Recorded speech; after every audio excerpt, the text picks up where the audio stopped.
Memorias de un suicida. Ivonne Amaral Pereira.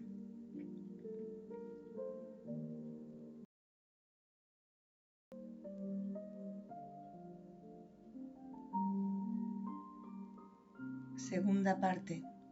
Los departamentos. Capítulo 4. Otra vez Jerónimo y familia. Continuación 6.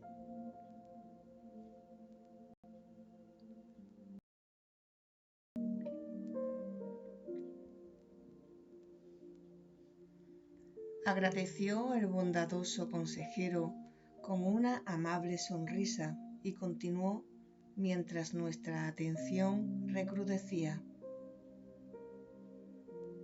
Quedad sabiendo, mis amigos, que Margaridina no solo no era mala, como no se amoldaba por su gusto al vicio, hasta le repugnaba, ansiando liberarse de él. En su caso doloroso, lo que había era una tenebrosa expiación, secuencia funesta e imprescindible de arbitrarias acciones por ella misma practicadas en antecedentes encarnaciones y que quedaron clamando justicia y reparaciones a través de los siglos, no apenas en los rincones de su propia conciencia, mas también en los armoniosos códigos de la ley suprema que absolutamente no se armonizan con ningún desvío del camino recto. ¿Podríais darnos una pequeña muestra de las acciones practicadas por el espíritu de esta joven en antecedentes encarnaciones y que diesen causa a tan graves situaciones que en este momento ella experimenta? Me atreví a solicitar, llevado por el sincero deseo de aprender.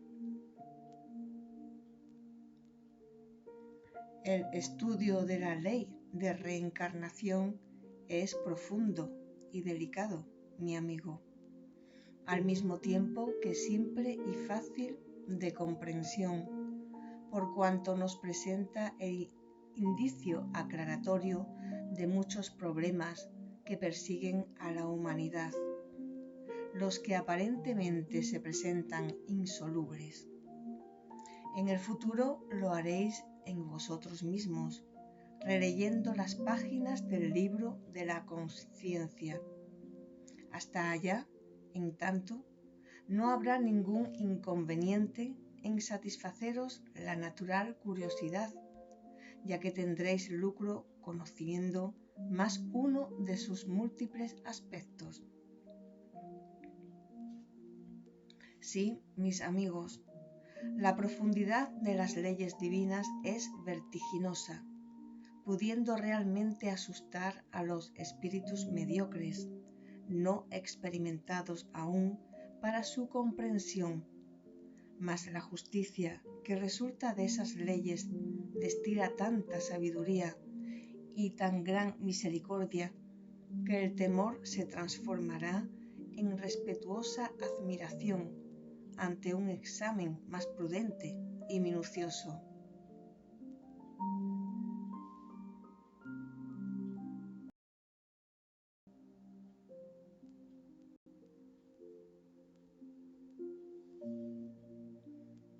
Por más increíble e incómodo que os parezca, mis hijos, en anteriores vidas planetarias, o sea, en más de una existencia terrena, el espíritu que actualmente conocéis con el nombre de Margarida Silveira anduvo reencarnando en cuerpos masculinos, existiendo como hombre, porque el espíritu no está subordinado a los imperativos del sexo, tal como en la tierra se comprende.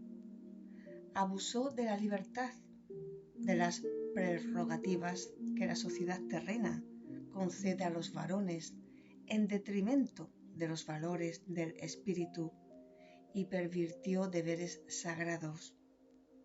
Como hombre, llevó a la deshonra, a hogares respetables, envileció a doncellas confiadas, esparció la hiel de la prostitución en torno de sus pasos, desgració y destruyó destinos que parecían róseos, esperanzas dulcemente acariciadas.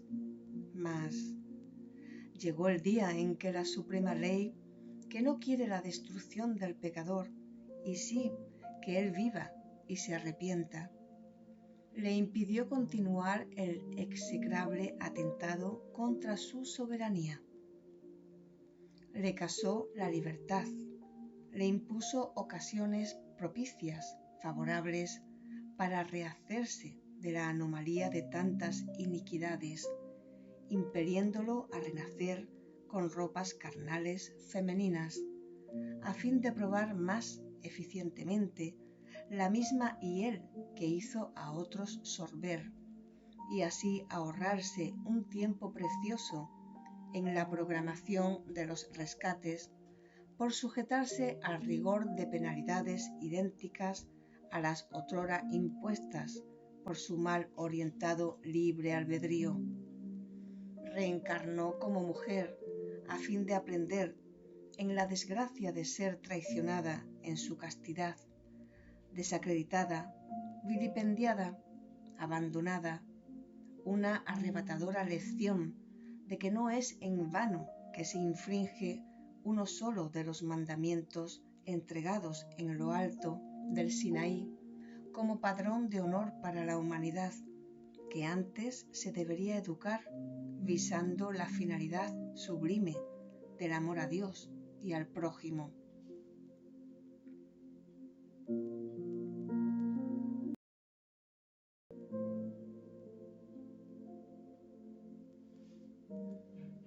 Un inquietante malestar trajo emociones de pavor a nuestra mente sorprendida con la expectante novedad. Nos estremecimos mientras sentíamos como que rezumar un sudor helado de nuestra epidermis. En aquel momento recordábamos vivamente de que fuéramos hombres, de que nuestras conciencias no acusaban apenas acciones angelicales respecto al gravísimo asunto. No obstante, fiel al enraizado defecto de polemista, que se obstinaba en acompañarme asustadoramente hasta en los parajes más allá de la muerte, vibré decepcionado, aturdido. Si fue así, ¿cómo Jerónimo se tornó responsable por los desastres de su hija? Ah, mi amigo, bastaría una pequeña dosis de razonamiento para comprender que no por ser así dejará la conciencia del pobre padre de acusarlo duramente. Suspiró tristemente el sacerdote iniciado. El escándalo ha de venir, mas ay del hombre por quien el escándalo venga, aseveró nuestro maestro sabio y educador incomparable, visto que, si así procedió, era que él creía positivamente en desacuerdo con los dictados virtuosos de la ley suprema. Margarida Silveira tenía reparaciones a testimoniar, es cierto, mas infelizmente el suicidio de su padre, desamparándola, fue la piedra de toque que la llevó a precipitarse en los tristes acontecimientos. La deuda tenebrosa debería ser rescatada a través del tiempo. Podría no ser obligatoria para la existencia presente, permaneciendo pendiente de una ocasión oportuna.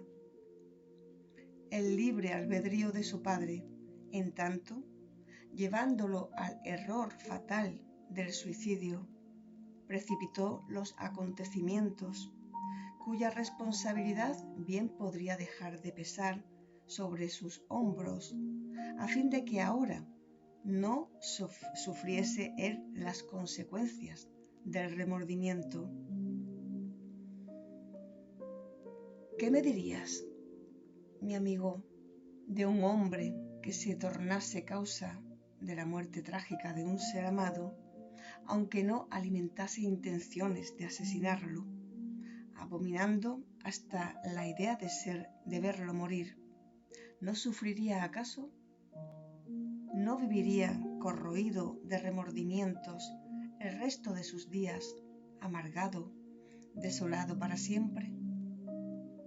Margaridina debería expiar el pasado, es cierto, mas no sería necesario que la piedra del escándalo que la debiese alcanzar fuese engendrada por las consecuencias de un acto practicado por la imprevisión de su propio padre.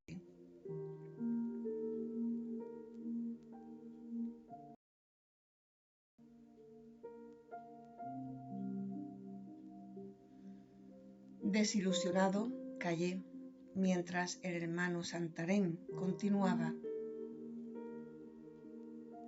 Ya que la joven pecera no se complacía con el vicio, por el contrario sufría la humillante situación, ansiando por la hora libertadora de eximirse de él. Fácil nos fue a nosotros ayudarla a reerguirse, convencerla a la regeneración, dirigiéndose hacia un fin seguro. Durante los 6 días en que la hospedamos en la mansión de reposo del mencionado puesto, largas conversaciones establecí con ella, ya que, respecto de la solución para ese drama inmenso, fui indicado como consejero y agente jerárquico de los verdaderos guías que trabajan en pro de la regeneración de la penitente.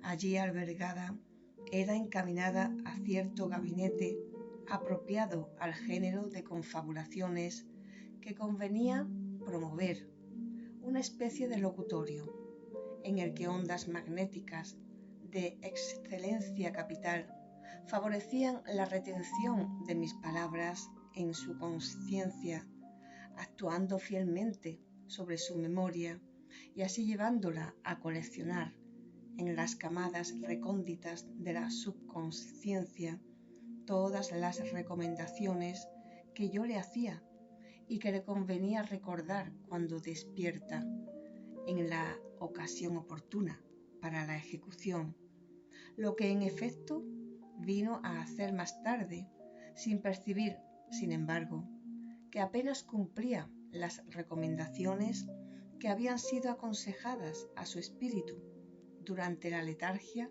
en que estuviera inmerso su cuerpo material, pues al despertar olvidará todo como era natural.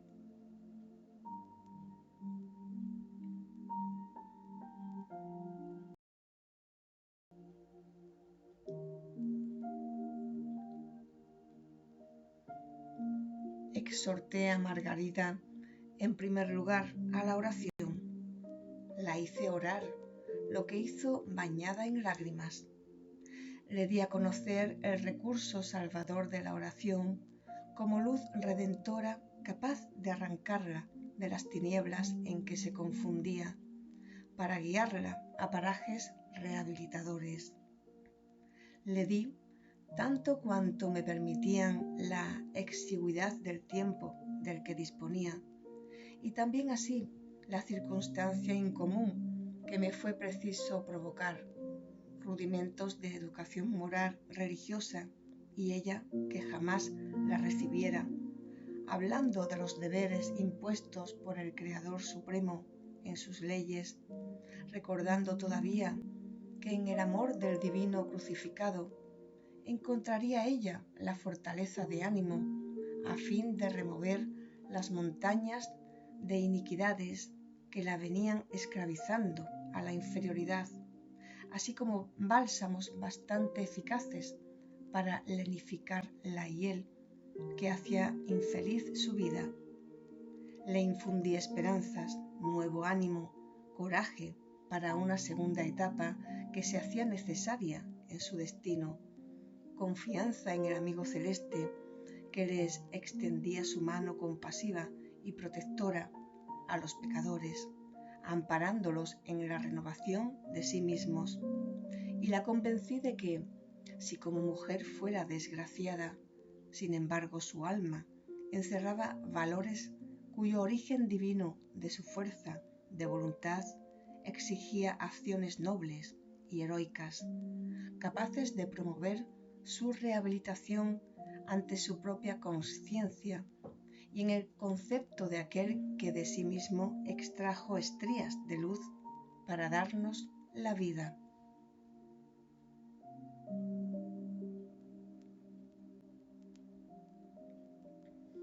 Fiel a las observaciones que del templo recibía por vía telepática, la incité a aumentar esfuerzos para alejarse de Porto y hasta de Portugal. Continuar en la tierra natal sería imposibilitar la reacción de la voluntad para la consecución de la enmienda, cuando ella necesitaba realmente olvidar que un día vivió en el embarcadero de la ribera, que crease con el esfuerzo heroico de la buena voluntad un abismo entre sí misma y el pasado nefasto, a fin de iniciar una nueva fase de vida. Era imprescindible que confiase en sí misma, juzgándose buena y fuerte, para vencer en la lucha contra la adversidad, porque el cielo enviaría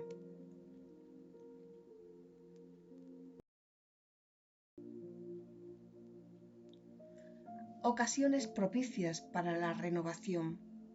El Brasil era una tierra hospitalaria, amiga de los desgraciados, mientras sus puertos, como el corazón de sus hijos, eran bastante generosos para acogerla sin cuidarse de particularidades pretéritas. Que prefiriese el exilio en el suelo brasileño, porque tal exilio se convertiría más tarde en mansión confortadora, todavía porque el espíritu es ciudadano universal y su verdadera patria es el infinito, lo que lo llevará a entender que donde quiera que se encuentre, el hombre estará siempre en su patria, a la cual deberá siempre amar y servir, honrándola y engrandeciéndola para los altos destinos morales.